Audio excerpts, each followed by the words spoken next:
निखिलगुणनिकायं नित्यनिर्धूतवेयं शुभतममतिमेयं शुद्धसौख्याप्युपायं सकलनिगमगेयं सर्वशब्दाभिधेयं नवजलधरकायं नौमि लक्ष्मीसहायं जन्माद्यस्य यतोऽन्वयादितरतश्चार्थेष्वभिज्ञस्वराट् तेने ब्रह्महृदायादि कवये मुह्यन्ति यं सूरयः तेजो वारिमुदां यथा विनिमयो यत्र स्थितिसर्गो मृषा धाम्ना स्वेन सदा निरस्तकुहकं सत्यं परं धीमहि सच्चिदानन्दरूपाय विश्वोत्पत्त्यादिहेतवे तापत्रयविनाशाय श्रीकृष्णाय वयं नमः।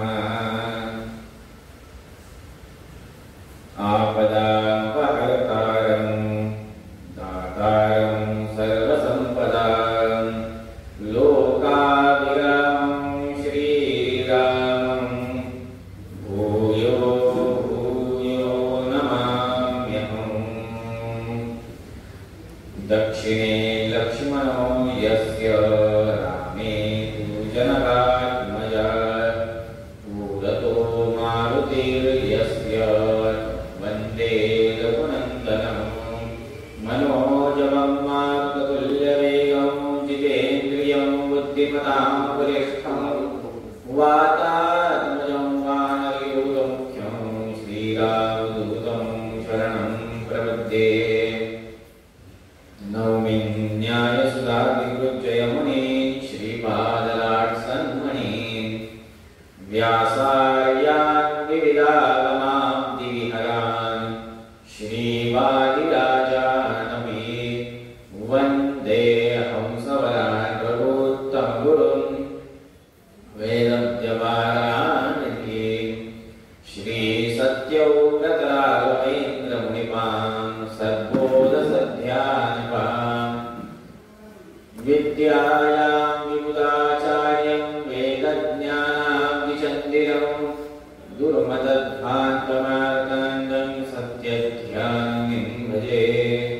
सत्याभिज्ञकराब्जोक्तान् पञ्चाशद्वर्षपूजकान् सत्यप्रमोदतीर्थार्यान् नौमि न्यायसुधारतान्। शास्त्रेषु पारदर्शिवान् शास्त्रज्ञेषु च वत्सलं दीनभक्तोद्धारकरं सत्यात्मानं गुरुं भजे।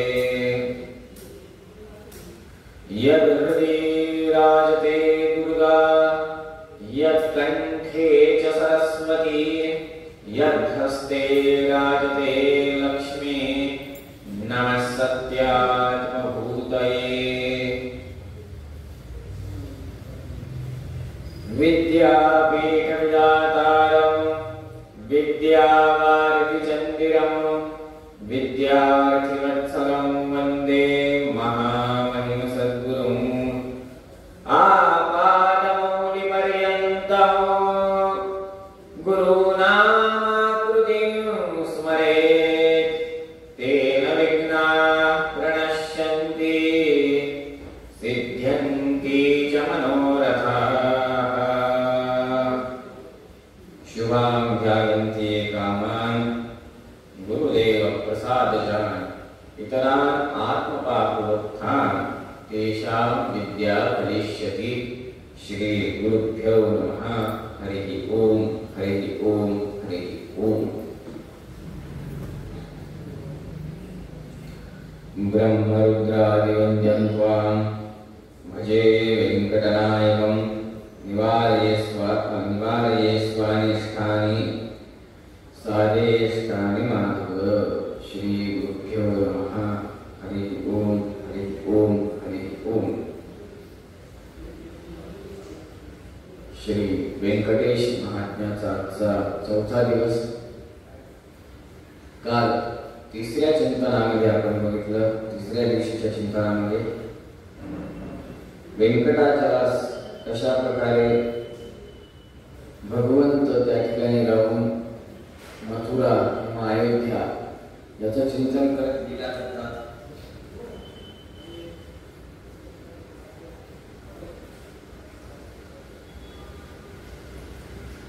भगवंत हा सर्वोत्तम आहे आणि लीला त्यांच्या सर्वोत्तमत्वाला अनुसरूनच आहे. म्हणून मायावी परमानंदम, जो मायावी पण आहे पण नुसता मायावी नाही ना, समोर अजून एक विशेषण आहे परमानंदम. भगवंताला विशेषण खूप लावलेले. जर का आपण म्हणलं की नुसतं मायावी तातिव्याप्ती व्हायली, अतिव्याप्ती नको व्हायला. भगवंत परमानंदी पण आहे. नुसतं जर का मायावी म्हणलं तर अनेक ठिकाणी लक्षण चालले. म्हणून मायावी परमानंद. पुढे म्हणतात त्यक्त्वा वैकुंठमुत्तमम्. वैकुंठाचा त्याग केलाय. का केलाय ते आपण कालच्या पाठामध्ये, कालच्या चिंतनामध्ये पाहिलं. स्वामी पुष्करिणी तीरे कुठे आहेत ते, तर ते आज आपण चिंतन करणार आहोत. काल बघितलं वारुळामध्ये होते कुठल्या, तर स्वामी पुष्करिणीच्या तीरावर. रमया सह मोदते, भगवती सोबत वक्षोदिवासवृषभस्य महाविभूते. भगवंताच्या उजव्या डागा वक्षस्थळावरती शिवदेवीचं पदक आहे.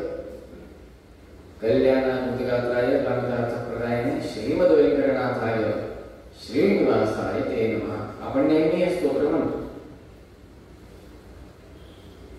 असे भगवंत, अशा या भगवंताची कथा पुढे चालून काय काय घडतं असं सर्व ऋषीमुनी विचारतात. ऋषयो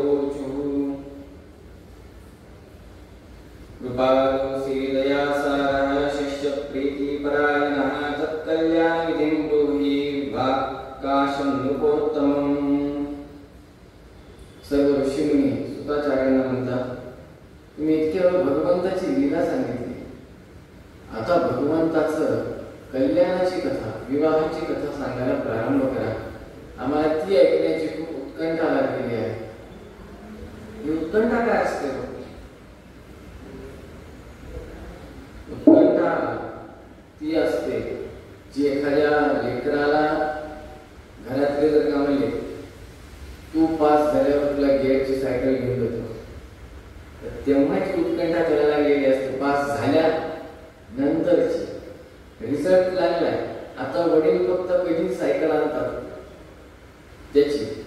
किंवा एखाद्या माणसाला स्वतःच्या आयुष्यातली पहिली पगार कधी भेटेल किंवा तो चेक हातात येण्याची जी उत्कंठा असते ती, किंवा खूप वर्षानंतर पहिल्यांदा घरी जातोय बाबा दिवाळीला, ती जी उत्कंठा असते, तो वेळ तो वेळ जो जात नाही. घरातून ज्या ठिकाणी कार्यक्षेत्र आहे त्या कार्यक्षेत्रातून स्वतःच्या घरी जाईपर्यंतचा जो कालावधी आहे त्याला उत्कंठा म्हणते. त्या काळाची मनाची अवस्था होती, त्याला आपण उत्कंठा म्हणू शकतो. ती चांगली असू शकते किंवा दुःखी असू शकते. ती तुमच्या समय सूचकतेनुसार किंवा तुमच्या प्रारब्धानुसार ती घटना निर्धारित होते. सुताचार्यजी म्हणतात, कदाचित वेंकटेशस्तु स्वौषधार्थम स्वयं हरिः गमनाभिमुखं भूत्वा निर्जगाम अरुणोदये. एके दिवशी भगवंत बागेतून बाहेर येतात. कालच आपण बघितलं औषध इत्यादी भगवंताने ग्रहण केलं. आता एका दिवसात थोडंच बरं होतंय. आपल्याला पण डॉक्टरांचा डोस घ्यावा लागतो सांगितलेल्या दिवस. तसंच आता बृहस्पती आचार्यांनी जे सांगितले त्यानुसार यांनी औषधं राशन करायला किंवा लेपन करायला त्याचा प्रारंभ केला. बृहस्पती आचार्याने सांगितल्याप्रमाणे सकाळी उठून अरुणोदयाच्या काळी त्या वारुळातून बाहेर आले भगवंत. आणि वनस्पती अर्थात ते औषधी वल्ली जे आहे त्या घेण्यासाठी म्हणून जसे ते बाहेर आले, तस्मिन् काले वराहस्तु हृदयायां ससूकरः. भगवंत जसे वारुळातून बाहेर आले तसं सर्व रानडुकरे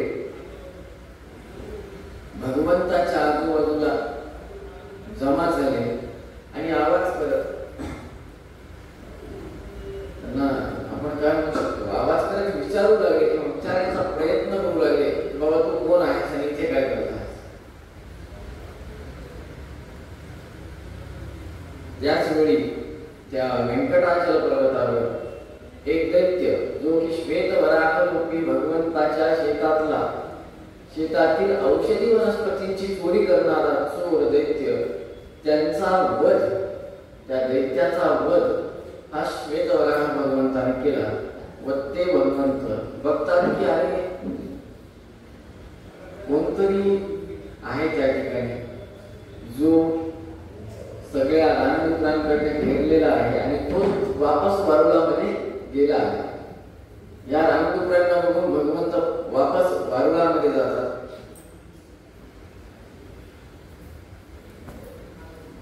वापस वारुळामध्ये जाऊन बसतात. वारुळामध्ये जाऊन बसल्यावर समागच्छ तदा देवो वेंकटेश्वर ददर्शसः.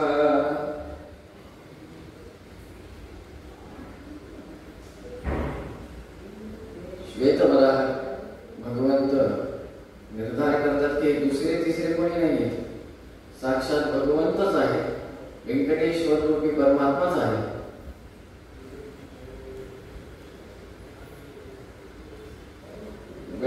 वैकुंठात आगतं मत्वा वेंकटेशं श्रियःपतिं. दुसरे तिसरे कोणी नाही, वैकुंठात असलेले आणि वैकुंठातून आलेले साक्षात श्री हरिनारायण भगवान व्यंकटेशच आहे.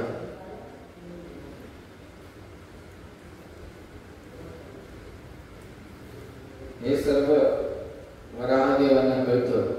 तसंच भगवंत देखील व्यंकटेश्वर परमात्मा, श्रीनिवास परमात्मा वारुळाच्या आतमधून बघून विश्वास करून घेतात की हे समोर जे आहे ते दुसरे तिसरे कोणी नसून श्वेतवराह रूपी परमात्माच आहे. तेव्हा हे देखील श्रीनिवास भगवंत वारुळातून बाहेर येतात. आता समोर श्वेतवराह रूपी परमात्मा भगवंत, दुसऱ्या बाजूला श्रीनिवास रूपी परमात्मा भगवंत. असे प्रसंग अनेक ठिकाणी आपल्याला बघायला भेटतात. उदाहरणार्थ श्रीरामचंद्र प्रभूंचा विवाह झाल्यानंतर परशुराम आणि भगवंताचं समोरासमोर येणं. त्या व्यतिरिक्त महाभारत काळामध्ये 3 अवतार एकत्र आल्याचं वर्णन येतं यज्ञामध्ये. राजस्व यज्ञाच्या प्रसंगी, त्या व्यतिरिक्त अजून 2 यज्ञ आहेत त्यांच्या प्रसंगी. ते कुठले?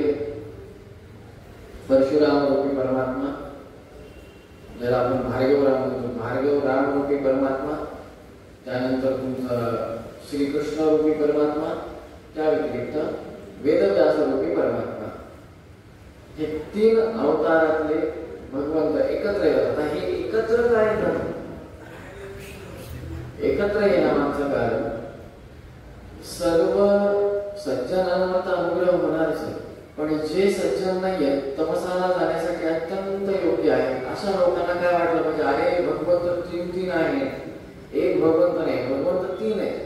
म्हणजे नरसिंह रूपी परमात्मा वेगळा आहे, वामन रूपी परमात्मा वेगळा आहे. वामन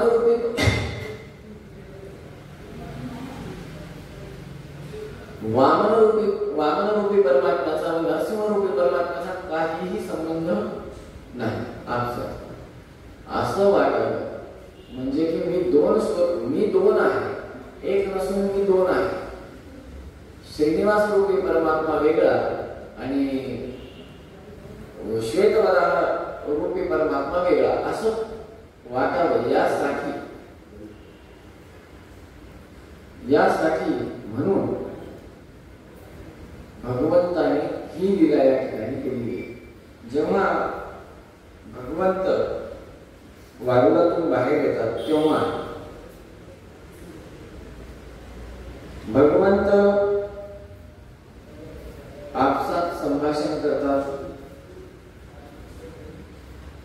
ही दिव्य लीला सकल देवता बघतात, ब्रह्मानी देवता बघतात आणि त्यांच्यावरती पुष्पवृष्टी करतात. पुष्पवृष्टी करण्यामागचं कारण काय? तर मागेही 2 दिवस पूर्वी आपण चिंतन करत असताना बघितलं, भगवंत ज्या युगात, ज्या देशात, ज्या काळात, ज्या वयात अवतार धारण करतात, त्या काळात, त्या युगात, त्या कुळामध्ये, त्या कुळानुसार राहतात.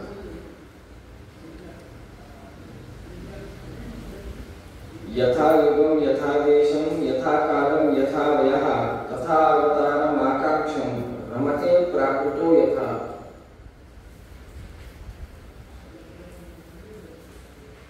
भगवंत वराहरूपी परमात्मा विचारतात श्रीनिवास रूपी परमात्म्याला, त्यक्त्वा वैकुंठलोकं तु किमर्थं त्वं निहागतः.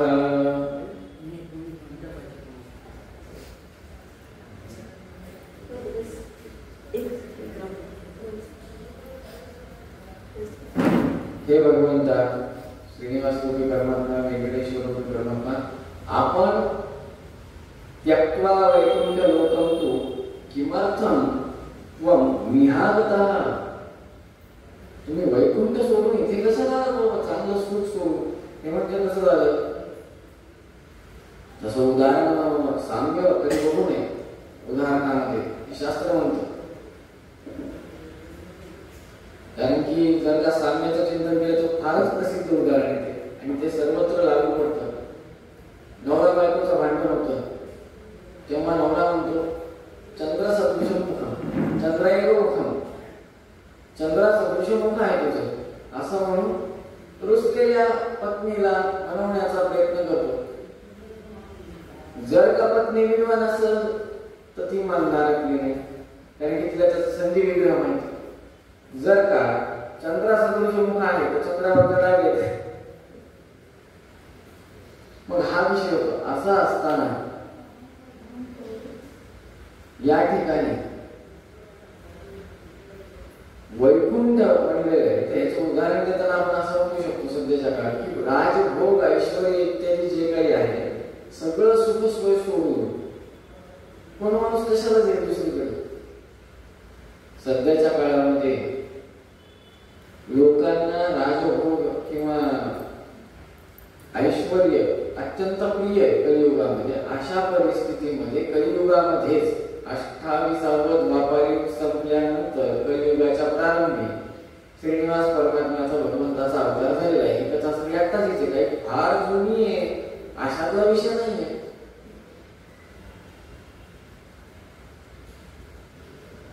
सर्व ऐश्वर्य सोडून परमात्मा तुम्ही कशाला आनंद व्हायचं? असं काय झालं एवढं तुमच्या आयुष्यात खालीवरी प्रसंग काय झाले सांगा जरा आम्हाला. तेव्हा श्री श्रीनिवास उवाच भृगोरंगी प्रपाताच्च रमा कोल्हापुरं गता तेन दुःखेन सन्तप्त त्यक्त्वा वैकुण्ठमुत्तमम् आगतोऽसिधराकान्त वल्मीके तव दक्षिणे निवासन्तं च मां देव धेनुपालो ह्यताडयत्. सगळा झालेला प्रसंग सांगायला सुरुवात केला. भृगु ऋषी आले होते, त्यांच्या चरणांनी त्यांनी माझ्या वक्षस्थलावर प्रहार केला. नंतर मी त्यांची पाठ्यपूजा केली. परंतु भृगु ऋषींनी जी मला त्यांच्या चरणांनी जी लाथ मारली त्याच्यामुळे वक्षस्थलावर लाथ मारल्यामुळे रमादेवी महालक्ष्मी माता क्रोधित होऊन कोल्हापूरला निघून गेली. त्याच्याने मी अत्यंत दुःखी झालो आणि त्याच्यामुळे मी वैकुंठ सोडून या तुमच्या शेषाचलावर येऊन थांबलो.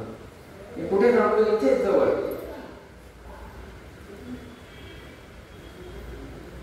वल्मीके तव दक्षिणे, तुमच्या दक्षिणेला, दक्षिण दिशेला नाही, दक्षिण उत्तर हे खांद्यांना देखील आपण म्हणतो. अगदी तसंच तुमच्या, जर का नीट बघितलं, जर का कधी कोणी तिरुपतीला गेला असेल तर वराह देवांचं मुख असं समोर आहे.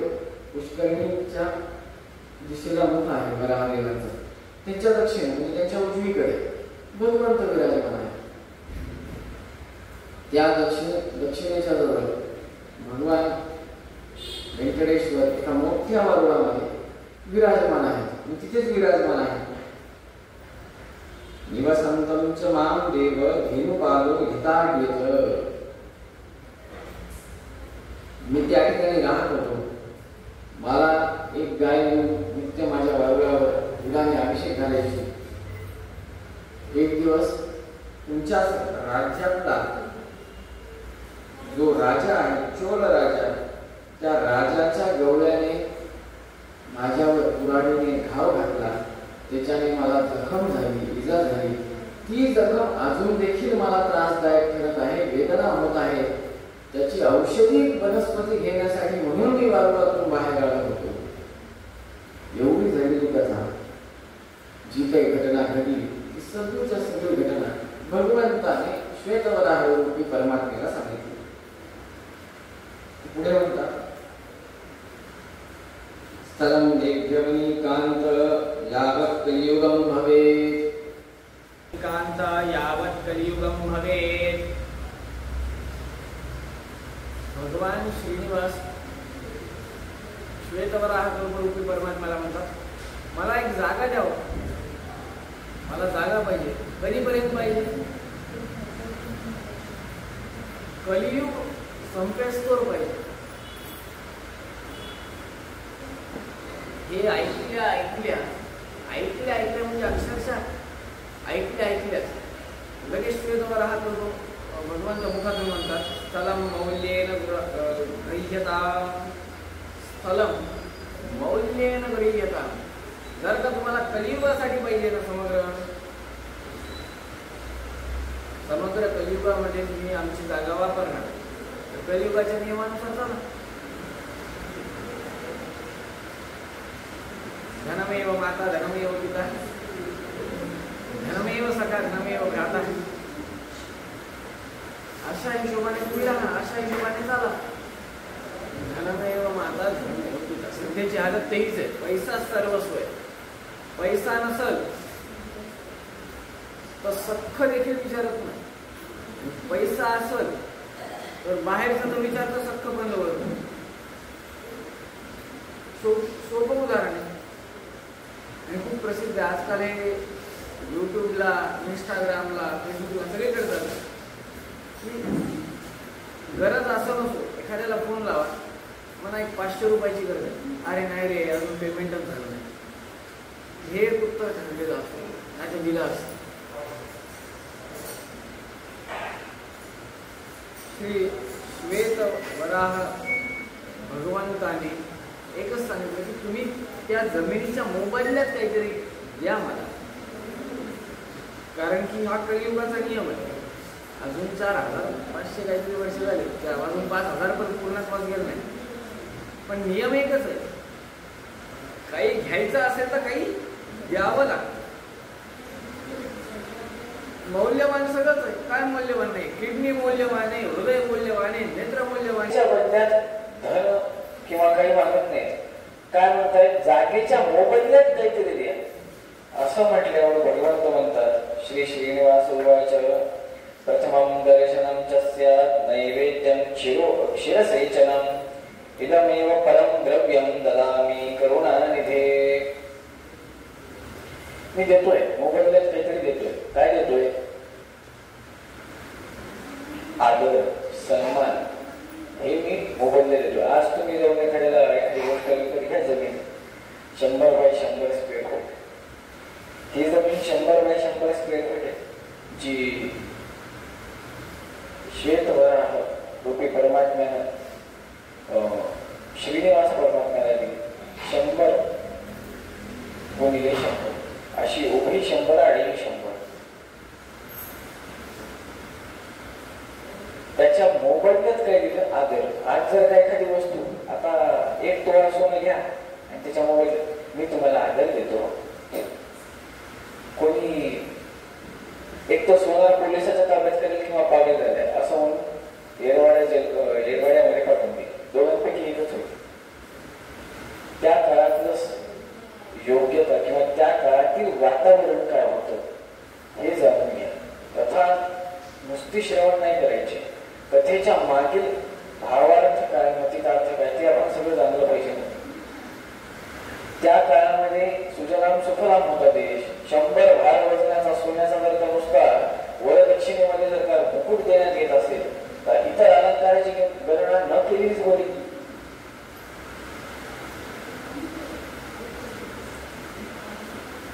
आपली योग्यता ही नेहमी फक्त आणि फक्त धार्मिक तत्वचिंतनाच्या माध्यमातूनच बुद्धीला प्रगल्भता प्राप्त होते आणि त्याच्यातून योग्यता वाढते.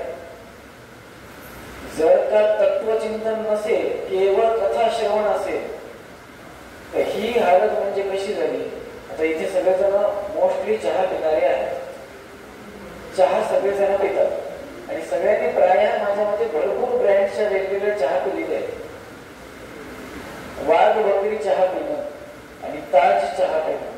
ताज कंपनीचा चांगला कोणता ब्रँडेड क्वालिटी ताज का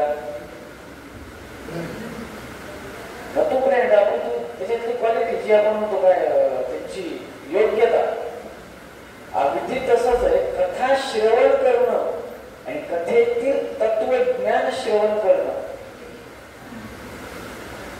कथेतील तत्वज्ञान श्रवण करणं किंवा ते समजून घेणं.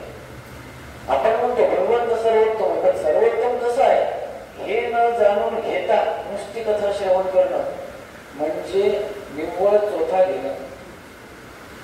अर्थ तर पडून चाललाय ना, अर्थ तर मिळतच नाही. भगवंताने आता बरं मी पहिलेच म्हटलं की फक्त लोक विडंबनेसाठी अनंत मला पाठवण्यासाठी ज्यांची योग्यता नाही आहे ना,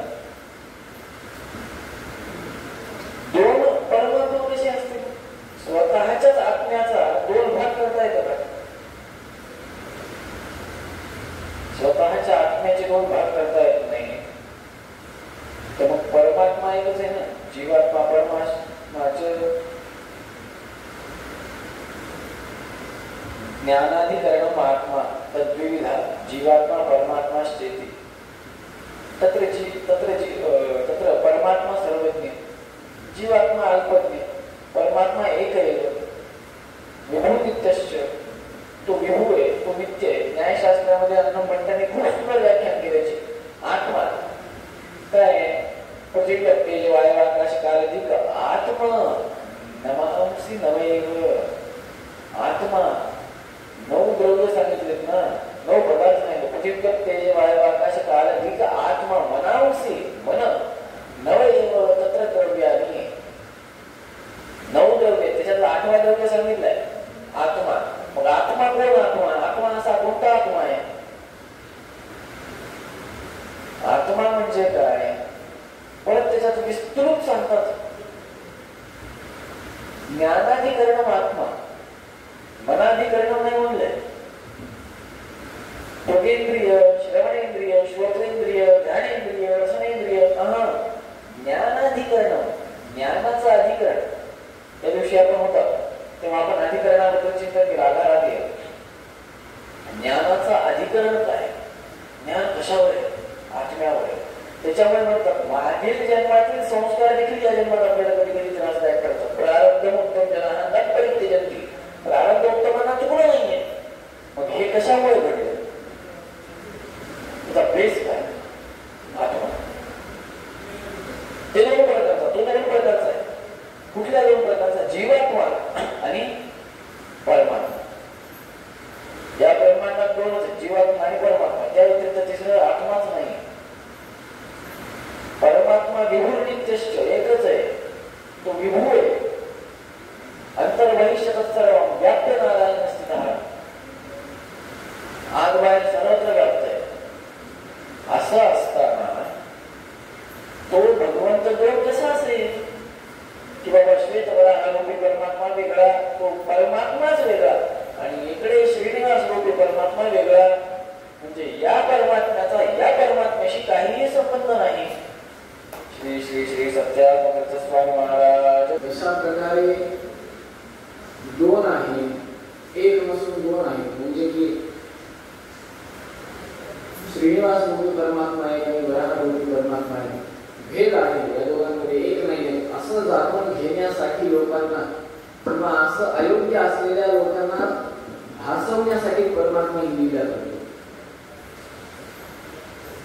तसं बघायला गेलं तर सगळे एकच आहे. भगवंताचे 24 अवतार घ्या, दशावतार घ्या आणि अजितादी अनंत अवतार घ्या, तत्व तसं नव्हतं. याच्यासाठी श्रीमदाचार्य तात्पर्य निर्णयामध्ये म्हणतात, देवतांची योग्यता नव्हती मेरू पर्वताला उचलण्याची, त्याला घर्षण उचलण्याची योग्यता नव्हती तर घर्षण कधी करणार. दैत्यांची योग्यता नव्हती, देवतांची नव्हती. परमात्मा स्वतः अनंत नामक गरुडावर बसून ते मेरू पर्वत सहज अलगतेने उचलून त्या समुद्रामध्ये आणून ठेवतात. तो सर्प फाडतो, ते पर्वत दुमकायला सुरुवात होतं. तर त्या पर्वताच्या आतमध्ये परमात्मा, पर्वत उडू लागला तो पर्वताच्या वरती परमात्मा, खाली जाऊ लागला तर खालतून पूर्ण रूपी परमात्मा, दैत्यांमध्ये परमात्मा, इकडे देवतांच्या हृदयस्थ राहून परमात्मा हे सगळं करू लागला.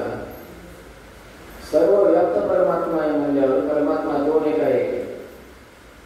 एक मंत्र सगळ्यांना प्रसिद्ध आहे, विश्वतश्चक्षुर्भूतो विश्वतोमुखो. जर का भगवंताचा नेत्रच एवढं व्याप्त आहे, विश्वतश्चक्षु आहे, तर बाकीचा अवयव अजून सांगितलंच नाहीये.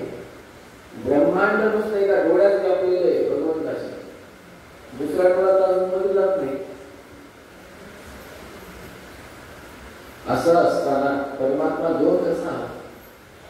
परमात्मा एकच आहे, फक्त लोकांचं विडंबन करण्यासाठी म्हणून दोन अवतार आहेत. भगवंत म्हणतात की हो मी तुम्हाला मोबदला देतोय. काय देतोय? भविष्यात लोक जे माझ्या दर्शनासाठी येतील ना, त्यांनी सर्वप्रथम तुमचं दर्शन घ्यायला पाहिजे, तर माझ्या दर्शनाचा फळ त्यांना प्राप्त. पहिला मान दिला की माझ्या दर्शनाच्या आधी वराह रूपी परमात्म्याचं दर्शन घ्या, पहिला मान. दुसरा मान दिला सर्वप्रथम अभिषेक तुम्हाला क्षीराभिषेक झाल्याखेरीज मला क्षीराभिषेक होणार नाही. तिसरा मान दिला तुमचा नैवेद्य झाल्याशिवाय माझा नैवेद्य होणार नाही.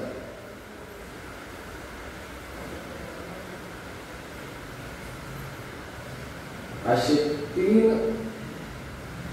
मान हे वराहरूपी परमात्म्याला, श्वेत वराहरूपी परमात्म्याला प्रदान केले. त्याच्या मोबदल्यात जागा 100 बाय 100 फुटाची जागा, तदा दलोस्तरम पादशत मात्रम रमापदे, पादशतम मात्र रमापदे, शत 100 पाद पाय 100 बाय 100 असलेली जागा श्वेत वराहरूपी परमात्म्याने श्रीनिवास रूपी परमात्म्याला प्रदान केली. आणि त्या ठिकाणी भगवंत राहायला सुरुवात करते त्या जागेवर. तदारुभ्यग्रहाकांतो वकुलां पापकारिणीं अर्पयामास देवस्य सेवार्थं वेंकटेशितुः. आता जमीन भेटली, त्या ठिकाणी निवास चालू झाला आणि एक सेविका आली त्या ठिकाणी आली, वकुला नावाची. नित्य भगवंताचं सेवा कशा स्वरूपामध्ये? तो वनस्पती ज्या आहेत औषधी, त्या वनस्पती आणायच्या, भगवंताचं औषध इत्यादी जे काही आहे बलमपट्टी ते करायचं, भगवंताला भोजन द्यायचं, भगवंताची पादसेवा करायची. पादसेवेचं महात्म्य खूप विस्तृत आहे. ते नवलीला भक्तीच्या चिंतनामध्ये मागे मी सांगितलं. पादसेवन कलियुगामध्ये आपल्याला भगवंताची पादसेवा करण्याचं सौभाग्य नाही, त्याच्यासाठी ब्राह्मणांची अथवा गुरुजनांची पादसेवा करावी. दीक्षा गुरूंची अवश्य करावी, तिकडे संदेहच नाही. मागे वळून देखील लोक आले की पादसेवा करावी, हा नियम आहे. तर अंतर्गत परमात्मा ओम गुरु सृष्टीत्वात द्वारा ज्ञानोपदेश महा ओम, गुरुच्या हृदयस्थ राहून भगवंत वेदव्यास रूपी परमात्मा अनुग्रह करतो.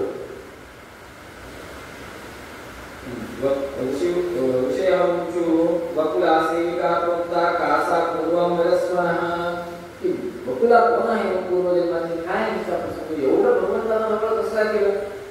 आमच्या कोणाला जवळ करत नाहीये, तिला बरं जवळ केलं. ती आहे कोण? श्री सुत उवाच पुरा यशोदा बकुला कृष्णस्य जननीं व्यभूत. पूर्वीच्या काळामध्ये ती जी बकुला आहे ती दुसरी तिसरी कोणी नसून साक्षात भगवान श्रीकृष्ण परमात्म्याची माता, पालन पोषण करणारी माता यशोदा माता आहे. ही जी यशोदा माता आहे तीच या युगामध्ये बकुला नावाने अवतरित झालेली आहे. का अवतरित झाली? तर यशोदा मातेने भगवंताचा एकही विवाह पाहिला नव्हता, त्यासाठी म्हणून यशोदा माता अवतरित झाली. यशोदोवाच मनस्थिरति मे कृष्ण तव कल्याण वीक्षणे दर्शयस्व रमानाथ यशोदानंदवर्धनः कल्याणादि महापुण्यं पावनं चरितं तव. यशोदा माता म्हणते, हे कृष्णा, माझी खूप इच्छा आहे तुझा विवाह पाहण्याची. एकही विवाह पाहता नाही, एकही. किती विवाह केले श्रीकृष्णाने? 16,108.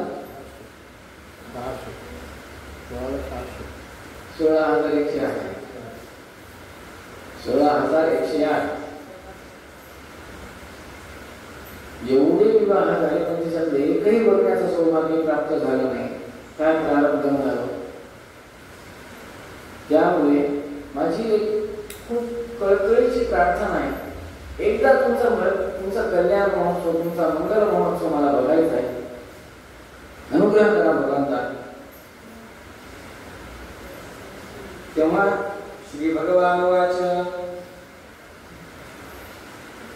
जन्म अन्यंतरे देवी तावकीनं मनोरथं श्रीशैल्ये पूरयिष्यामि किंचित कालानंतरम्.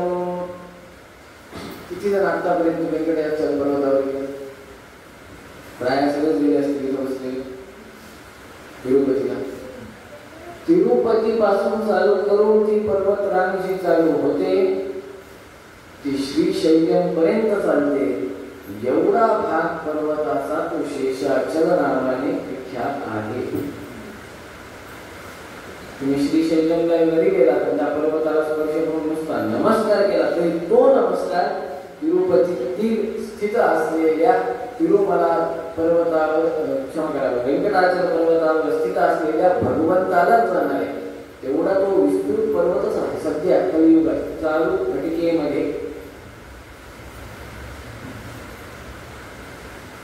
हे स्वतः भगवंत सांगतोय, मी नाही. श्री भगवान वाचे, कुठले ऋषीमुनी सांगत नाहीये, न सुताचार्य न शुकाचार्य, कोणीच नाही. साक्षात भगवान वाचो. श्री भगवान वाच श्रीशैल्ये पूरयिष्यामि किंचित कालानंतरम. किंचित काला अनंतरम तुमची मनोरथ मी पूर्ण करणार आहे, चिंता करू नका. पण थोडासा विलंब आहे, थोडासा. का?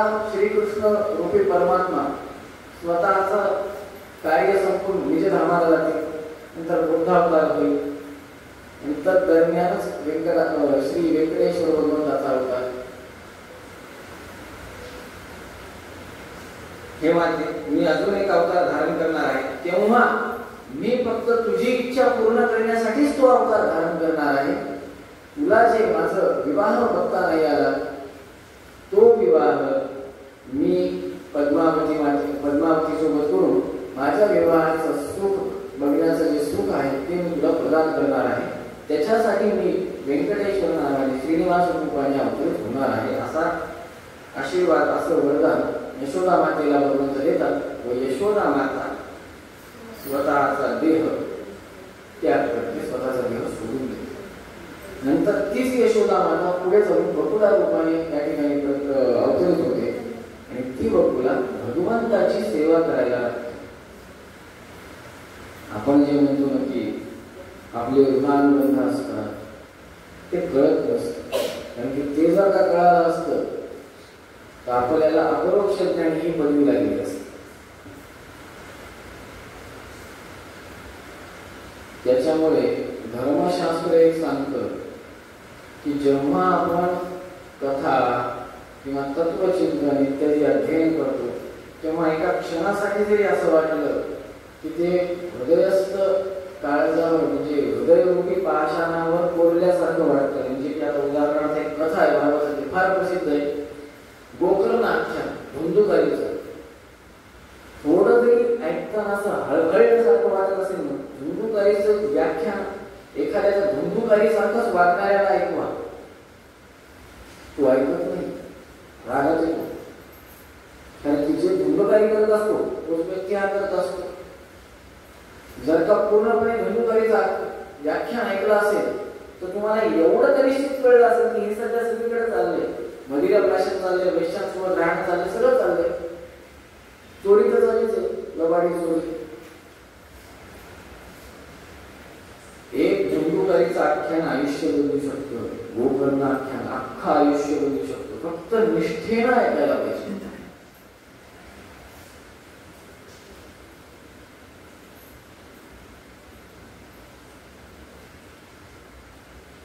तस्या प्रीत्यो वासुदेवो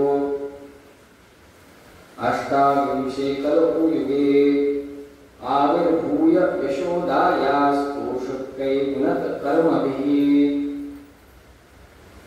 द्वापरे युगे प्राप्ते अष्टाविंशतिमे पुनः स्वयं शर्वशक्राद्या युगाब्दे स्थिरमायुः तृतीये सप्तमे चैव षोडशे पंचविंशते अष्टाविंशतितमे कृष्णे सत्यवत्यामजायत.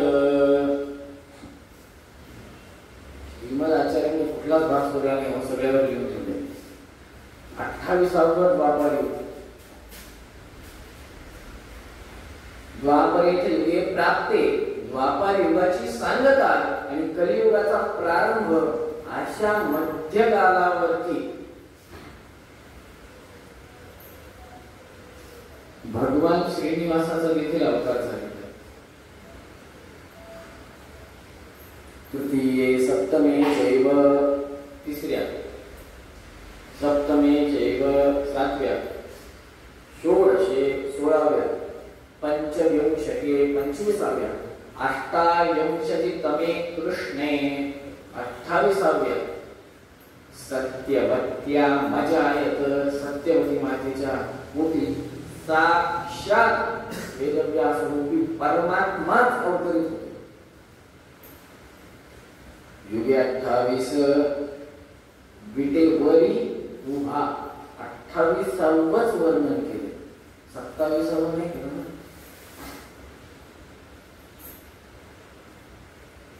भगवंत साक्षात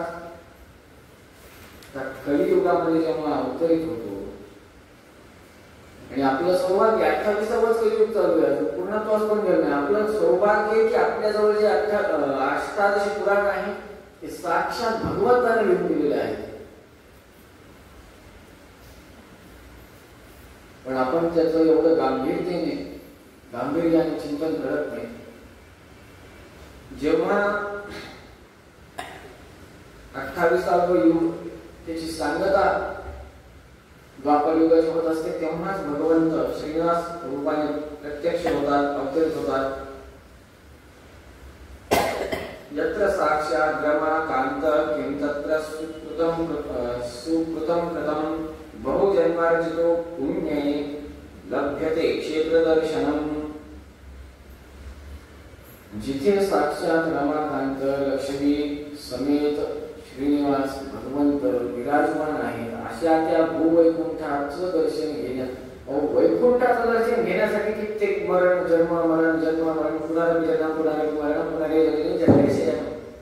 ही उक्ती लक्षात ठेवून कार्य करावं लागतं. जन्माला यायचं, चांगलं काम करायचं, परत मरायचं, परत जन्माला यायचं, चांगलं काम करायचं, परत मरायचं, परत जन्माला यायचं, परत चांगलं काम करायचं, परत मरायचं. असं सतत सतत सतत पुढे गेल्यावर तीळ त्याचा कण आणि असे कण जमा करत करत एक तिळाचा लाडू, अशी 108 लाडू जमा केल्यानंतर वैकुंठ दर्शन. सोपं उदाहरण, पण एवढं थोडी सुरुवात आहे. आधीच्या काळात सोपं होतं. 30 तोळे सोनं मुलीला आता शक्य आहे का? आता 30 तोळे सोनं द्यायचं असेल तर 30 जन्म घ्यावे लागते. हे तर सोन्याचं झालं. आपण वैकुंठाचं बोलायचं. वैकुंठ थोडी सोपं आहे लगेच भेटणार. जर का वैकुंठ दर्शन घ्यायचं असेल तर पुनरपि जननम पुनरपि मरणम पुनरे जननी जठरे शयनम. परत जन्माला यावं लागणार, परत मरावं लागणार, परत जन्माला यावं लागणार, परत मरावं लागणार. ची गॅरंटी नाही. परत मनुष्य म्हणून येतात का नाही? येतात भारतात येतात का नाही माहित नाही. तत्र आपजन्मशतो कोटिषु मानवत्वं तत्र आपजन्मशतो कोटिषु ब्राह्मणत्वं तत्र आपजन्मशतो कोटिषु वैष्णवत्वं तत्र आपजन्मशतो कोटिषु मत्परत्वं. गॅरंटी कशाची नाही? दाताची गॅरंटी नाही, हाडाची गॅरंटी नाही. हातापाय दुखायले, दात पडायले, छोटे दात लावले, काने गेले, कानामध्ये मशीन आहे. गॅरंटी कशाची नाही? जर गॅरंटीच नाही, स्वतःच्या देहाची गॅरंटी देता येईल वैकुंठ प्राप्ती होणार आहे. नुसतं माणूस मेल्यावर समोर वय किंवा कै किंवा स्वर लिहिल्यानं थोडीच प्राप्त होणार आहे. त्या स्टेट थोडीच आहे. आजकाल सडनली माणूस मेल्यानंतर लगेच आपण समोर येतो वै वैकुंठवासी. न अग्नी देणाऱ्यानं पाहिलं की तो व्यक्ती वैकुंठात गेलाय का? गॅरंटीच नाही. गॅरंटी मग कधी भेटेल? जेव्हा आपण पूर्ण सात्विकतेने पहिल्या दिवशी जेव्हा अंत्यज स्त्रीची कथा, माधव ब्राह्मणाची जी कथा तिथं सांगते, ती अंत्यज स्त्री उपदेश करते ना की काय लक्षण आहे, देह कसा शुद्ध पाहिजे, त्या पद्धतीनं जर का अग्नि उपासना करत अध्ययन केलं, सदैव भगवंताच्या हातात आपले हात केवळ भगवंताच्या प्रतिमेसाठी ठेवले, भगवंताची प्रतिमा स्पर्श केली, पुढे जाऊन केवळ भगवंताचं नैवेद्य वैष्णदेव झालेलं परमात्मा ग्रहण केलं तर देह शुद्ध होतो, वाणी शुद्ध होते. आणि त्यानंतर असं वारंवार करत राहिलं तर बँक बॅलन्स वाढतं, व्याज वाढतो, टक्के दरात वाढ होते. आणि एकदा चांगली टक्के दर भेटला, व्याज चांगलं भेटलं की मग आनंदी आहे वैकुंठामध्ये गमन. आणि हे सोपं नाही, जेवढं ऐकायला सोपं वाटतं तेवढं. त्याच्यासाठी म्हणून भगवंत भूवैकुंठामध्ये आले. त्या भूवैकुंठाचं दर्शन देखील किती दुर्लभ आहे. कित्येक जन्माचं फळ पाहिजे. बहुजन्मार्जिते पुण्ये लभ्यते क्षेत्र दर्शनम. भगवंत स्वतः म्हणतो कित्येक जन्माचं पुण्य असेल तर एकदा माझं दर्शन त्या व्यंकटाचल पर्वतावर होतं. एकदा कित्येक जन्माचं पुण्य असेल. आतापर्यंत किती जाऊन आला ते बघा आणि किती पुण्य झाले ते बघा. पुढे चालून सुताचार्य कथा सांगतात, एकदा भगवंताला पुन्हा हवा अशी इच्छा झाली. सकदाचित् रमेशस्तु चिंतयामास वै हयं मनसा चिंत्यमानेन तु हयः प्रत्यक्षतांगतः वायुरश्वत्थमापन्नो रज्जुस्तत्त्वाभिमानिनी उपासर्पत्स्त्वं लक्ष्मीस्ततोऽश्वं तं सपूजयन्. भगवंत म्हणतात मला घोडा पाहिजे. माणसाला कसं असतं, मनुष्य म्हणलं की घर आलं, घर आल्यानंतर सोफा आला, बेडरूम आल्यानंतर बेड आला, पलंग आला, सामान कपडे इथे ठेवायला अलमारी पाहिजे, दूध नासायची वेळ येते म्हणून फ्रीज पाहिजे, भाजी पाहिजे, फलाना पाहिजे, विकलान पाहिजे, सगळं भेटलं. बाहेर सांगायला पायपत पट्टा आला, काहीतरी वाहन पाहिजे. वाहन पाहिजे म्हटल्यावर आता भगवंत म्हणतात मला पण पाहिजे. भगवंताकडे एक दोन वाहन नाही ना. हंसरूपी वाहने, गज वाहने, अश्व वाहने, वायू वाहने, गरुड वाहने. आपल्याकडे एकच नाही. दोन पायाचं वाहन आयुर्वेदासाठी दिले उत्तम वाहन. खालतून वरीपर्यंत चालत जायचं, तेव्हाच भगवंत अनुग्रह केला तर होतो. एकदाच खालतून वरती अर्थात अलीकडे ते वरती एकदा चालत जात आणि दुसऱ्या ट्रिपला श्रीवारी मेट्टू नावाचं एक स्थळ आहे, तिथून वरती चालत जात. दोघांमधलं अंतर करून आहे, खूप अंतर आहे. एकीकडे खूप उंच उंच पाय आहे श्रीवारी मेट्टूला आणि दुसरीकडे फार छोट्या छोट्या पाय. त्या काळातले लोक कसं चढत असतील आणि त्यांची काय तपश्चर्या असेल ना हे कळून जाईल. सत्य ज्ञानतीर्थ महास्वामींची जागेवर आठवणी रामदेवाच्या पेटी समेत चढले होते. आपल्याला एक सॅक घेऊन जाताना जीवावर येतो, बरं त्याच्यातून जाताना ताक पाहिजे, कैरी पाहिजे, अजून काय दूध असेल दूध पाहिजे. सरळ तपश्चर्या कोणीच करणार, हात पिकच होणार तपश्चर्या, हे सिद्ध विषय. कोणी किती म्हणू मी सरळ गेलो, फार क्वचित लोक जे सरळ जाऊ शकतात. असं असताना भगवंत स्वतः म्हणताय की माझं दर्शन होणं फार दुर्लभ आहे. अशा त्या भगवंताने इच्छा प्रकट केली, तुम्हाला घोडा पाहिजे, अश्व पाहिजे. इच्छेचं चिंतन किंवा ती इच्छा पूर्णत्वास जाते ना जाते की वायुदेव अश्वत्थमापन्नो वायुदेव 15 फुटाचा तगडा घोडा स्वरूपामध्ये, 15 फूट कशाला म्हणते, 15 फुटाचा अश्व म्हणजे भगवंताची उंची काय असेल याचा विचार. 15 फुटाचा अश्व, जातीवंत नामिवंत असा अश्व.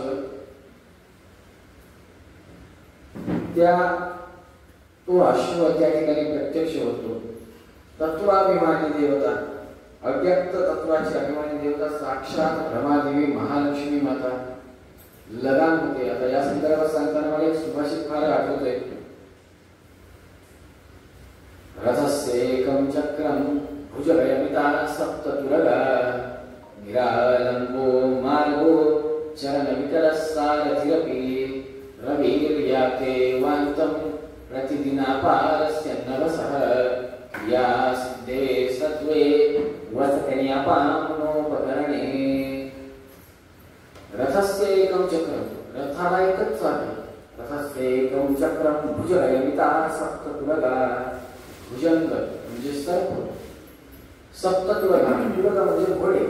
7 घोडे आहेत, पण त्याला लगाम सापांचा आहे, सापांचा लगाम. रथस्य एकं चक्रं भुजगयमिता सप्ततुरगा निरालंबो मार्गो, मार्गच माहित नाहीये कुठं जायचंय, मार्ग माहित नाहीये कुठं जायचंय. निरालंबो मार्गो चरणविकलसारथिरपि, विकलांग असा सारथी आहे. रविर्याते वान्तं प्रतिदिन अपारस्य नवसः, सूर्यदेव दररोज सकाळी आकाशात येतात आणि कुठे जातात, परत दुसऱ्या दिवशीच दिसतात.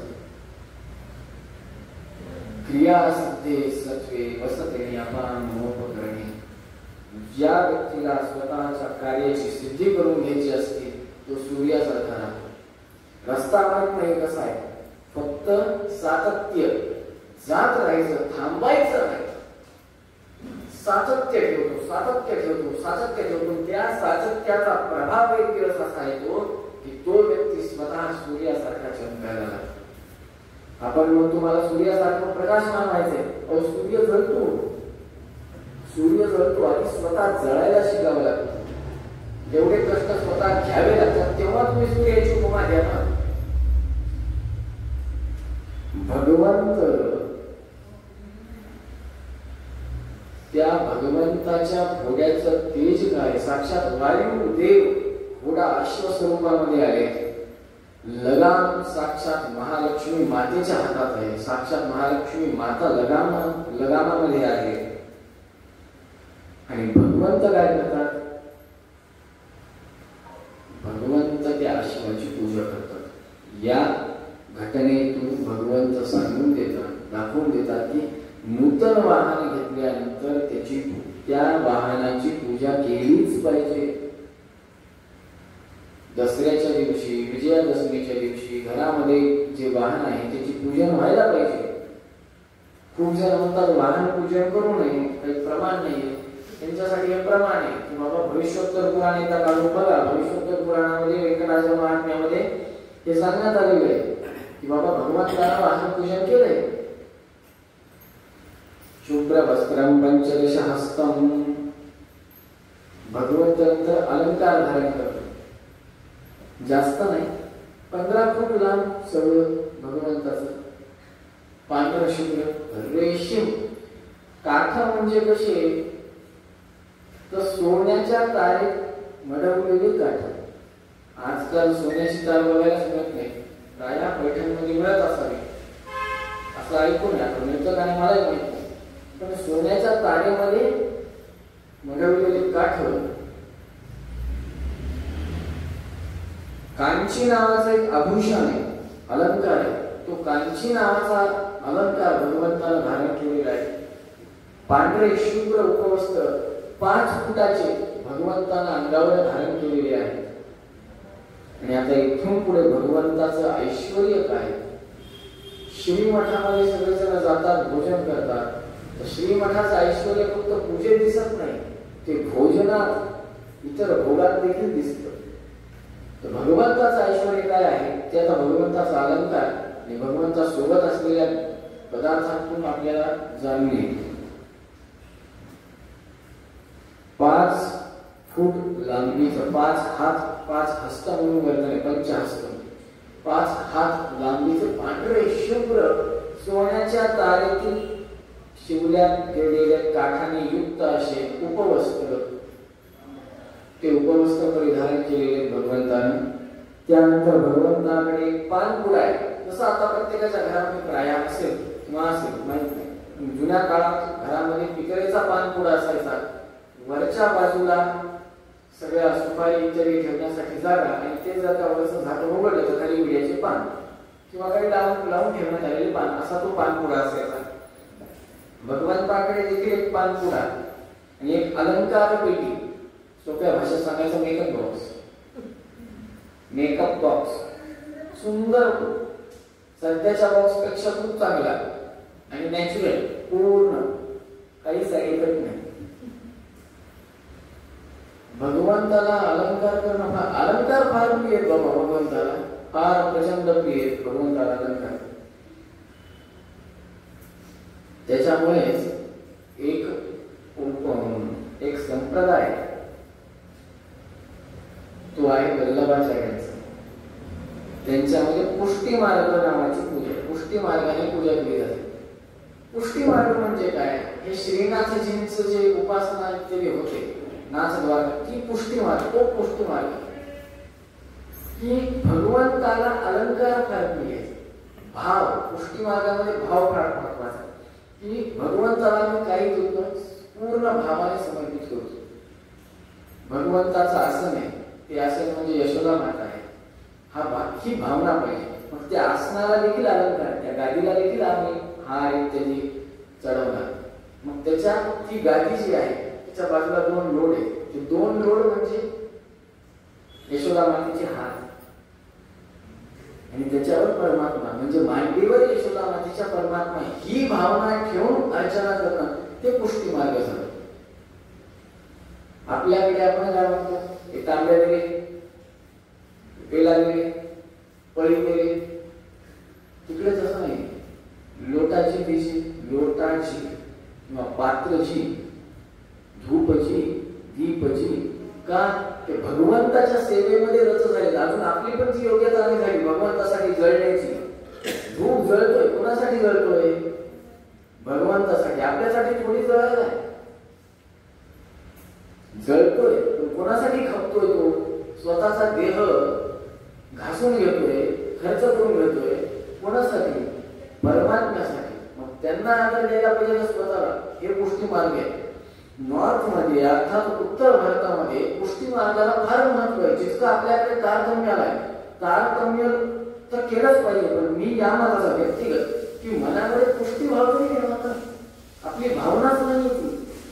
एवढा आदर आपण देऊ शकत नाही उपकरणांना. तुम्ही बघा, आपल्याकडे तो एक सगळ्यात मोठा भाग आपला दक्षिण भारतामध्ये कर्मप्रधान आहे, कर्मकांड प्रधान आहे. कर्मकांड प्रधान असलंच पाहिजे, पण सोबत आदर पाहिजे पात्रांना, प्रत्येक गोष्टीला, जे पुष्टी मार्गातून आपल्याला प्राप्त होतो. त्या विषयात जात नाही. परंतु भगवंताकडे देखील भगवंताला अलंकार फार प्रिय. भगवंताजवळ एक पानाचा डब्बा आहे. तो डब्बा कसा आहे? सोन्याचा डब्बा आहे, त्याच्यावर नवरत्न मढवलेले आहेत. सोन्याचा पानपुडा, त्याच्यावर नवरत्नांची डिझाईन. आतमध्ये काय काय बाबा? त्या पेटीच्या आतमध्ये भगवंत चंदन लावून त्यामध्ये कुंकाचा एक खिळा लावतात. त्या स्वतः जवळ एक सोन्याचा शेला आहे. आता इतके दिवस फक्त रेशीम आणि त्याच्यावर तार होती. आता समग्र सोन्याचा शेला जो कमरेला बांधलाय. आता जर का कधी तुम्ही मावळ्यांचा फोटो काही बघितला असेल तर तुम्हाला एक अंदाज येईल की खडग तलवार ज्या पद्धतीने शेल्याला बांधली जाते त्याच पद्धतीने पेटी किंवा डब्बा देखील बांधला जातो. अगदी त्याच पद्धतीने एक डब्बा बांधलेला आहे. त्या तोच डब्बा सोन्याचा रत्नजडित पानपुडा. त्यामध्ये काय काय आहे? सुपारी आहे, अखंड सुपारी. त्यानंतर काय बाबा? विड्याचे पाने आहेत, चुना आहे. आता चुना फक्त आपण लावतो तो पाण्यावर का कुठे आजकालचे माणसं भगवंतालाच माहिती, परंतु तो चुना आहे. त्या चुन्यानंतर कापूर आहे, बारीक चिरलेली अशी सुंदर सुपारी आहे. बघा सुपारीचे किती प्रकार झाले? 2. अखंड, बारीक चिरलेली. त्याच्यामध्ये कात आहे, जायफळ आहे, लवंग आहे. हे सर्व असलेला एक डब्बा कमरेला लावलेला आहे. आता मला सांगा हे सगळं भाग कशात वापरतात? तांबुलामध्ये. तांबुलामध्ये कापूर देखील टाकतात. खूप कमी लोक टाकतात. जर का कधी कोणी मागूचा तांदूळ खाल्ला असेल तर त्याच्यामध्ये हे सगळे पदार्थ अजूनही आढळतात आणि खूप उत्कृष्ट बनवतात ती लोक. तांदूळ बनवताना भगवंताला तांदूळ इतका प्रिय आहे की नैवेद्य झाल्यावर तांदूळाचा नैवेद्य दाखवल्याखेरीज तो नैवेद्य पूर्णत्वास जात नाही.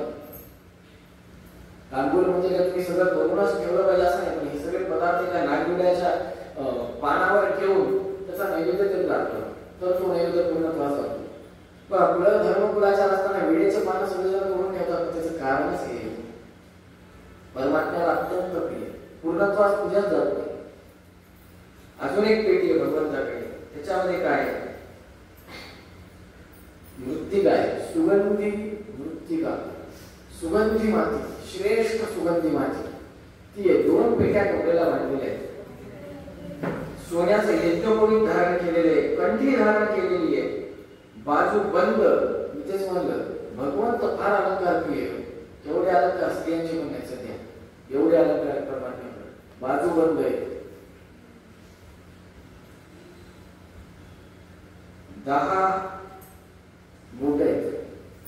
10च्या 10 बोटांमध्ये रत्नजडित अंगठ्या आहेत. सुगंधी कुंकू, त्याच्यामध्ये चंदन मिश्रित असलेला एक लेप. तो लेप स्वतःच्या हाताला आणि वक्षस्थळाला लावलेला आहे. स्वतःच्या कपाळावरती चंदनाचा लेप आणि त्याच्यावरती लाल रंगाचं कुंकूने गंध केलेले, टिळक केलेले. सर्व केस एकत्र करून, जे सोडलेले केस आहेत ते एकत्र करून त्याला लाल रेशीम वस्त्राने बांधून काढलेले आणि सगळ्यात शेवटी किरीट धारण करून किरीटापासून खालीपर्यंत आबाद मस्तक तोमाल भगवंतानं धारण केलेलं आणि हातामध्ये धनुष्य आणि बाण घेऊन भगवंत अश्वारूढ झालेला आहे. भगवंताला आबाद मस्तक तोमाल किती प्रिय आहे. एक टाइम तुम्ही अशी हार टाकू नका. पण आबाद मस्तक तोमाल, तोमालीचं खरं कारण माहिती का? भगवंताला अशी हार नाही घालत, असेच हार घालतात. तुम्ही आता सगळेजण जगन्नाथपुरीला जाणार, जगन्नाथ भगवंताला गाठ बांधलेले हार नाही, असे काय म्हणतात लड, हाराची लड तशीच घालतात. का घालतात? त्याच्या मागचा पुष्टीभाव आहे. काय भाव आहे की भगवंत हा अधीन नाही, भगवंताला बांधता येत नाही, भगवंत हा कुठल्याही दबावास बळी पडत नाही, भगवंत हा मुक्त आहे. हे भाव सांगण्यासाठी तो माल पडतो. तुम्ही आपण जेव्हा गाठ बांधतो आणि ती घालतो तर त्याचं चिंतन असेल चांगलं, त्याबद्दल मी जात नाही, मी त्याला विरोध करत नाही.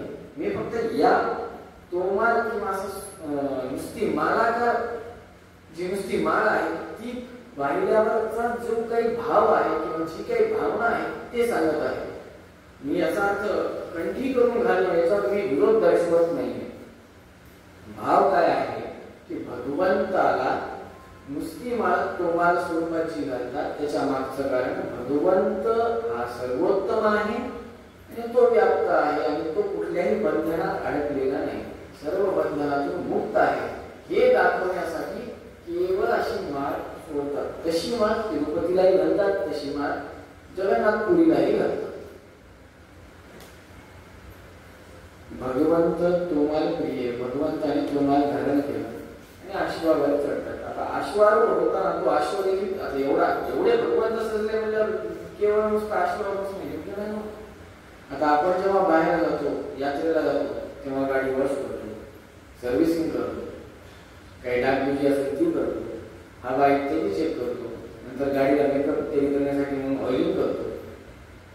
तसे अश्वाचं देखील काय वायू वेगाने धावणारा 15 फूट उंचीचा वायूचे स्वरूप असलेले जे अवतार आहे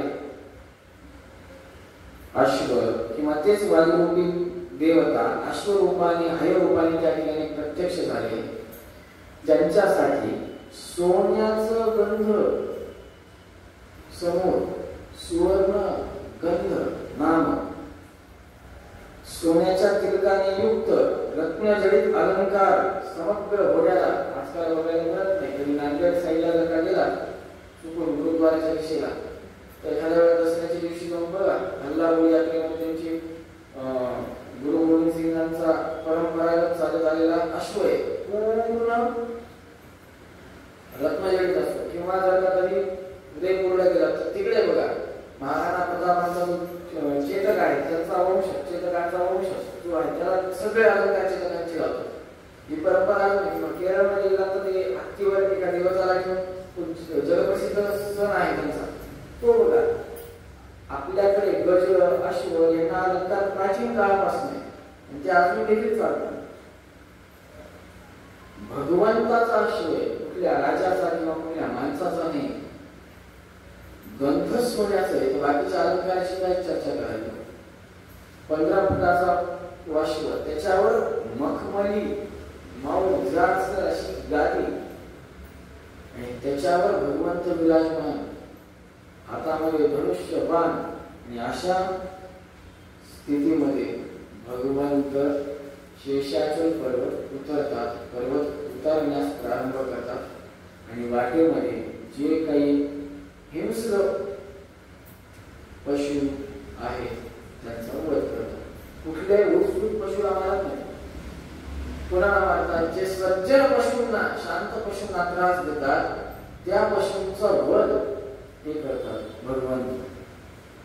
याच्यातून दाखवून देतात याने देखील की जर त्या सज्जनांच्या आडवे आला यदा यदा धर्मस्य ग्लानिर्भवति भारत अभ्युत्थानं धर्मस्य तदा मानम तदात्मानं म्हणा किंवा तदा सत्यात्मानं म्हणा सृजाम्यहम्. मी स्वतः येणार पवित्राणाय साधना विनाशाय दुष्टकाय धर्म संस्थापनार्थाय धर्माध्यक्ष स्वतः धर्माची प्रतिष्ठापना करण्यासाठी येतो हे सांगून देण्यासाठी ही दिला की कशा पद्धतीने हिंस्र पशूंचा वध केला, सज्जन पशु जे आहेत, शांत पशु आहेत त्यांचं रक्षण केलं हे दाखवून दिले आहे. पुढे चालून महाभारत काळामध्ये युद्धे तु भारते विश्वा अष्टाविंशति कलियुग विक्रमादित्यो भूपा स्वर्गलोकम यदायुः. महाभारत काळानंतर विक्रमादित्याचे जे राजे होते ते स्वर्गाला गेले. त्यानंतर 1000 वर्षानंतर चंद्रवंशामध्ये सुधीर नावाचा राजा झाला. त्यानंतर सुधर्म नावाचा राजा, त्या सुधर्म नावाच्या राजास 2 पुत्र आकाश व तोंड असे 2 पुत्र झाले. ही पुत्र धर्मनिष्ठ दृढ भक्त नारायण परायण ही जी 2 पुत्र होती ती धर्मनिष्ठ होती, भगवंताच्या सेवेमध्ये तत्पर होती. त्या आकाश राजाला, तो आकाश राजा थोड्या दिवसाचा राजा झाला. तो आकाश राजा जेव्हा राजा होता तेव्हा त्याचं राज्य हे स्वर्गाचं दृश्य झालं होतं. परंतु त्या आकाश राजाला संतान नव्हते. आता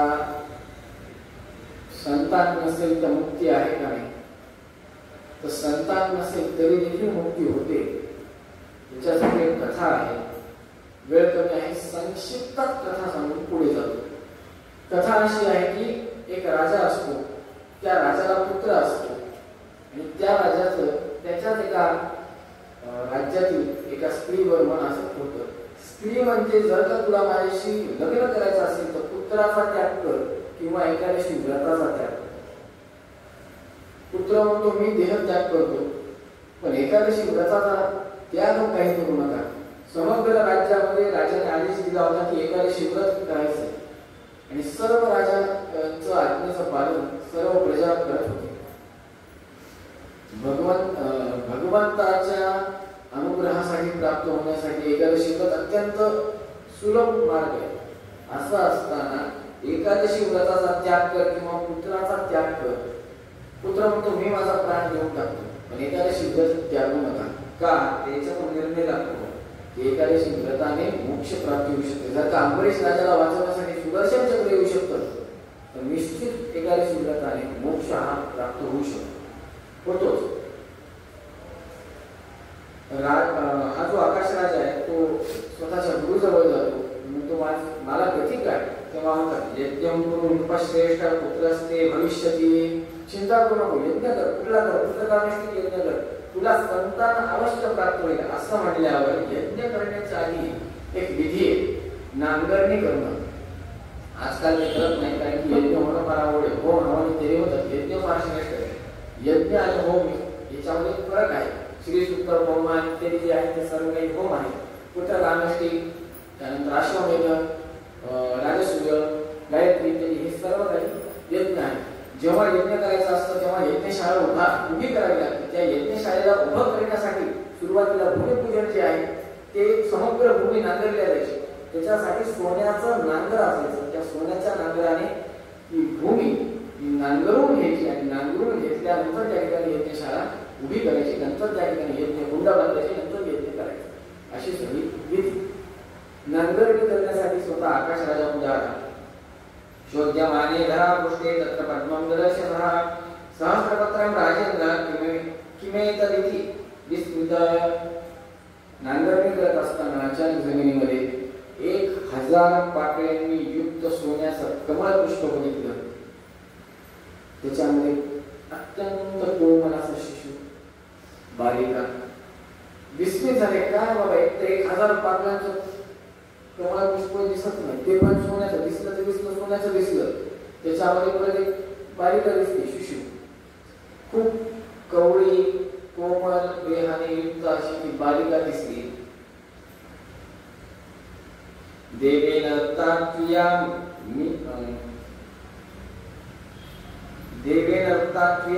मिदम राभा कन्याकुमारी कमला भनेत्री.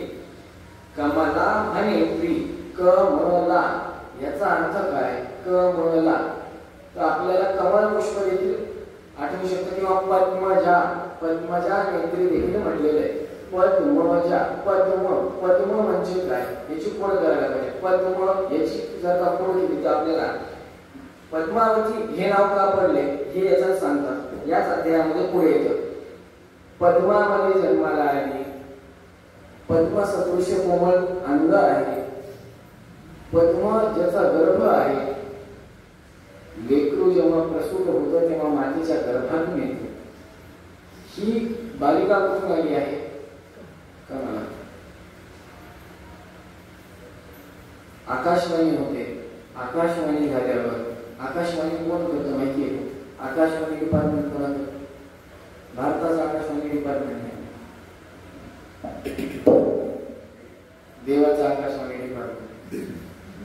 कुठला कुठला देव? नाही कुठली देवी? मायादेवी. आकाशवाणी डिपार्टमेंटचे हेड कोण आहेत? आकाशवाणी संशोधन केंद्राचे अध्यक्ष देवतांचे वायुदेव.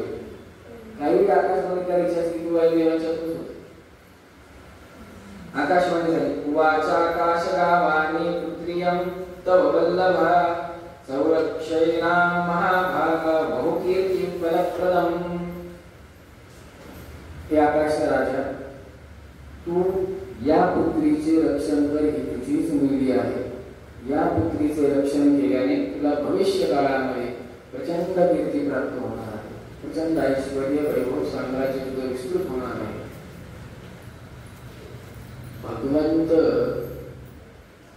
जेव्हा खालती येतो तेव्हा नुसतं स्वतःच किंवा दैत्यांचा सन्मान करत नाही, केवळ भक्तांचा उद्धार करत नाही, समस्त मानव समाजाचा उद्धार करून पुढे जातो. कसं आता याच्यातच येतं, जेव्हा त्या पुत्रीला तो राजा स्वतःच्या राजवाड्यात घेऊन जातो, संवर्धय वराम पुत्री गर्भजातां सुतांविव, राणीला म्हणतो संवर्धय वराम पुत्री गर्भजातां सुतांविव, स्वतःच्या पोटच्या पोरीसारखं सांभाळ, स्वतःच्या पोटातून आली ही असं या पोरीचं संरक्षण कर, असं सांभाळ. घरामध्ये त्या पोरीचा पायगुण म्हणतो मराठीमध्ये. त्या पायगुणाला झालं काय, त्या राजमातेला त्या राणीला गर्भ स्थापित झाला, ती गर्भवती झाली. इतके वेळ होत होतं काय, लेकरूच होत नव्हतं. आता गर्भ प्रतिष्ठापित झाला, साक्षात लक्ष्मी देवी त्यांच्या घरामध्ये आली. गर्भ प्रतिष्ठापित झाला आणि ही बातमी कळल्यावर पुढे काय झालं, पुंसवन संस्कार नावाचा संस्कार आहे. पुंसवन संस्कार आजकाल ते संस्कार फार कमी लोक करतात. ते संस्कार केल्याशिवाय गर्भसंस्काराची पद्धत सुरुवातीला पुण्यवाचनाचे कर्म होतात, सगळ्यांना माहिती. त्याच्यानंतर गर्भ प्रतिष्ठापित होतो, प्रतिष्ठापित झाल्यावर तो टिकावा याच्यासाठी पुंसवन नावाचा संस्कार आहे, तो संस्कार करतात. 5व्या महिन्यामध्ये सीमंत पूजन आहे ते करतात. 8व्या महिन्यामध्ये भागवत आदी ग्रंथ श्रवणास देतात. बुद्धी वाढते 7व्या 8व्या महिन्यात, तेव्हा भागवत आदी ग्रंथ श्रवण व्हायला पाहिजे. पहिल्या महिन्यापासून 5व्या महिन्यापर्यंत वेदादी श्रवण व्हायला पाहिजे. वेदातले काही ठराविक भाग आहेत. एक एक अवयव वाढत असताना एक एक कर्म घडायला पाहिजे. पण एक आहे, जेव्हा हे सांगणं मला योग्य वाटतं, भले काही असू शकत, स्वामीजींना साक्षी म्हणून ही गोष्ट सांगणं मला थोडं गरजेचं वाटतं की जेव्हा गर्भ स्वपत्नीमध्ये स्थित होतो, त्याच्यानंतर रममाण जर का झाला पती स्वतःच्या पत्नीसोबत, तर समाज कंटकच उत्पन्न होणार. समाजाला कंटक, समाजाला त्रास देणारा, समाजाचं उद्ध्वस्तीकरण करणाराच पुत्र हा जन्माला येणार. कधीही गर्भ स्थापित झाल्यानंतर रममाण होऊ नये, कधीही अधर्म आचरण करू नये. जर का धर्मानुसार राहिलं तर साक्षात भगवत भक्तच त्या घरामध्ये जन्माला आला म्हणून समजा. साक्षात भगवत भक्त, अत्यंत बुद्धिवान, अत्यंत वीर्यवान, अत्यंत ज्ञानवंत असा एक सज्जन मनुष्य त्या ठिकाणी जन्माला येतो. हे आयुर्वेद सांगतं, हे ऋग्वेद सांगतं, हे सत्शास्त्र सांगतं, हे साक्षात भागवत महापुराण सांगतं. ज्या ज्या ठिकाणी जन्माची इत्यादी गोष्टींची कथा येते तिथे तिथे प्रामुख्याने या घटना सांगण्यात येतात. पुढे चालून 9व्या महिन्यामध्ये प्रसूती झाली.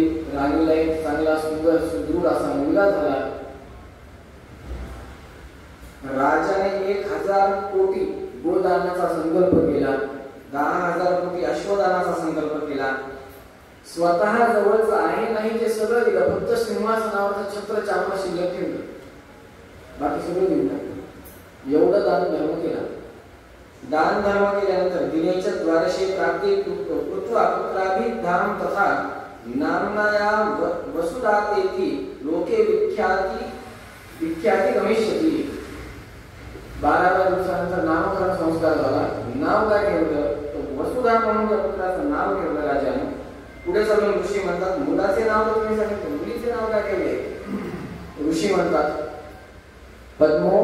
पद्मोदरी पद्मगर्भा पद्मजातां वराननां पद्मया अवतारान्तां मत्वा तस्यास्तकुर्वोत् अनुरूपं नामकर्म नाम्ना पद्मावतीं च पद्मावती च पद्मावती का ठेवलं? 43 मी म्हणलं पद्मोदरी.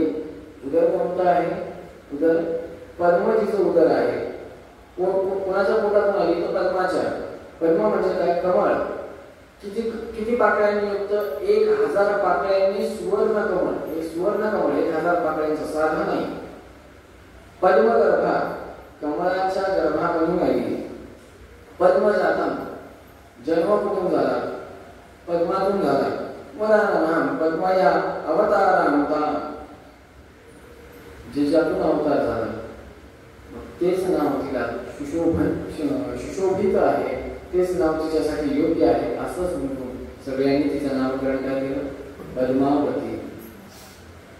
ती पद्मावती देवी पुढे चालून बाल्यावस्था, नंतर कुमारी अवस्थेमध्ये असताना सा कदाचित वयं बाला सखीभिः परिवारिता जगाम पुष्पान्याहरतून कन्या कमललोचना. एकदा पुष्प घेण्यासाठी ही बालिका सर्व सखींसोबत जेव्हा उद्यानामध्ये जाते तेव्हा त्या ठिकाणी नारद मुनी येतात. कशी येतात? 11 स्वरूप जटाधारी, पांढरपटक देह. या नारद मुनींना या सर्व बालिका भयभीत होतात. विचारतात, तुम्ही कोण आहेत बाबा?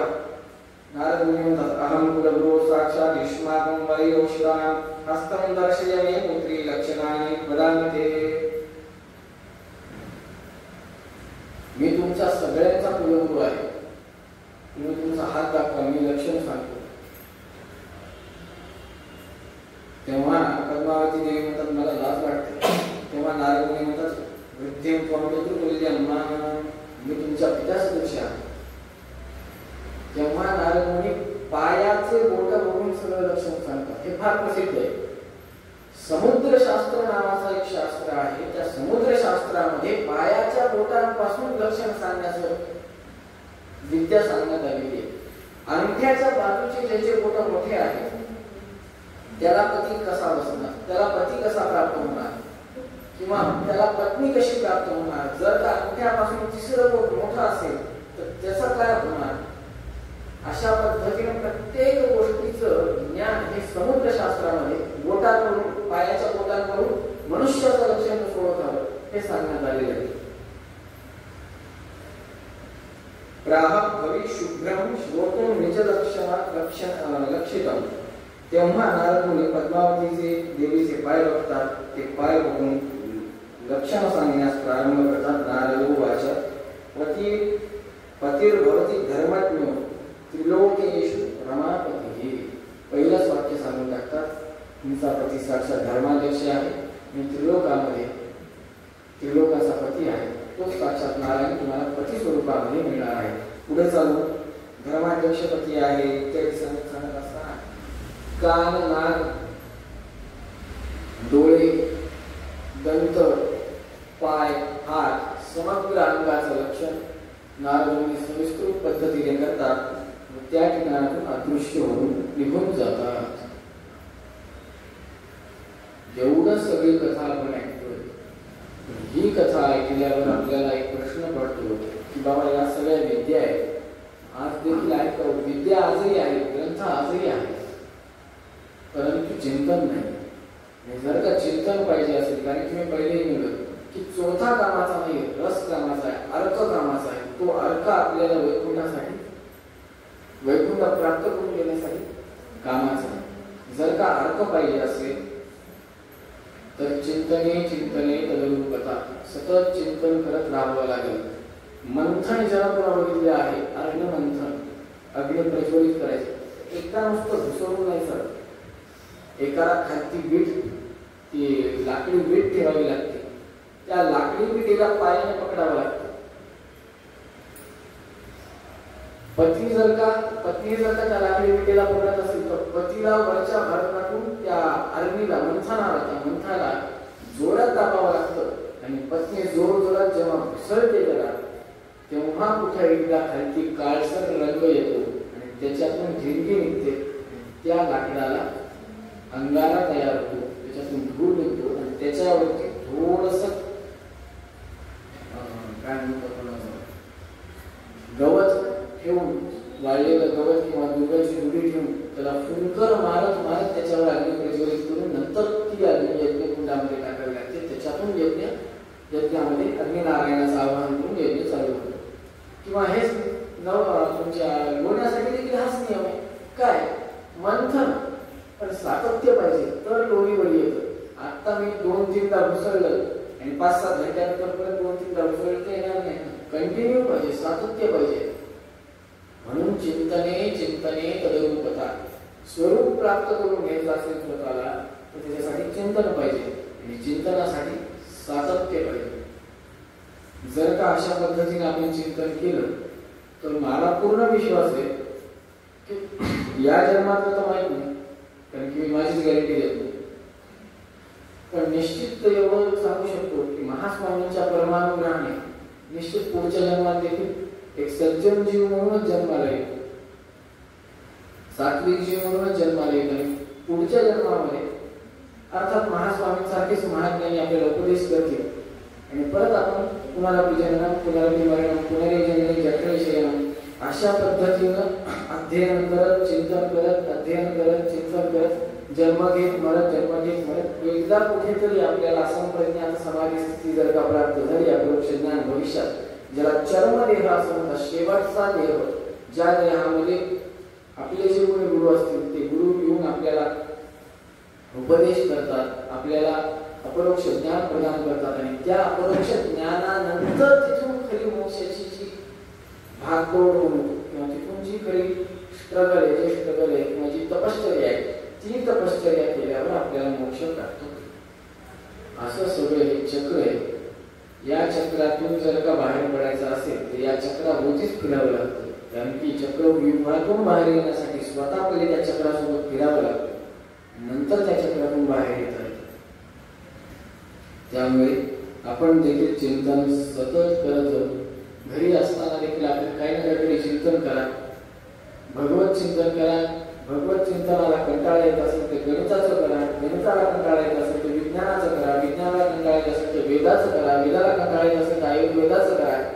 पण कोणाचं ना कोणाचं तरी चिंतन करा, पण ते एक अक्षर प्रतिपाद्य भगवंत आहे असं मानून करा, म्हणजे केलेलं चिंतनही वाया जाणार नाही आणि सोबत फळही प्राप्त होईल. झालेली सेवा भगवंताच्या चरणी आपण करतो.